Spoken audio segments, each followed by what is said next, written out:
This is what streets across Thailand should look like this week. Here, locals and tourists in Bangkok's backpacking hub of KHAOSAN Road out en masse, celebrating the Thai Songkran New Year with parties and water fights. But on KHAOSAN Road this year and nationwide, the party has been canceled. A recent spike in COVID cases, thought to have started at nightlife spots in Bangkok, has raced across the country. Thailand has been viewed as a COVID success story with low infection rates.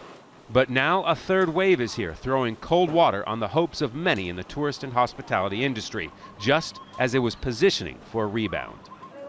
B has run her hair braiding shop along KHAOSAN Road for so long she doesn't even remember when she started. As she relies on backpacking tourists, she might have to close for good. This is a very tiring time. After the first outbreak, I still had some savings left.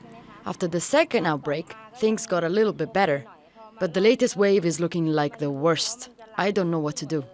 Despite the dim outlook, some are still setting up for Songkran, but without the celebrations. What's deeply concerning to health officials about this new wave is that some of the cases have the highly transmissible UK variant. And this week has seen the largest daily infection rates of the pandemic. New patients from this third wave are mainly from Bangkok's middle class, with the capability to move around. Our concern is the quarantine and isolation of new patients. Hospitals are running out of space. When the first clusters were discovered, the need for testing was so great, many private hospitals ran out of COVID testing supplies. Prime Minister Prayut Chan-o-cha announced that there would not be a national lockdown, but each province could decide entry restrictions. His government directly hit by the new wave, at least 5 cabinet members are now in quarantine, including the Minister of Health. Only about 500,000 doses of COVID vaccines have been given to the population of 69 million people. Some in the opposition see the lagging vaccination program as one of multiple failings by the administration. They really underestimated the severity of the crisis and failed on sourcing more vaccine options. They did not continue with COVID readiness set at the beginning of the pandemic.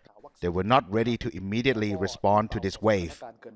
Wishing that next year Songkran will again look like it's supposed to, most Thais will be closely watching the infection rates over the next 2 weeks, hoping there won't be a spike after everyone returns to work after the holiday, raising the possibility of a happier new year.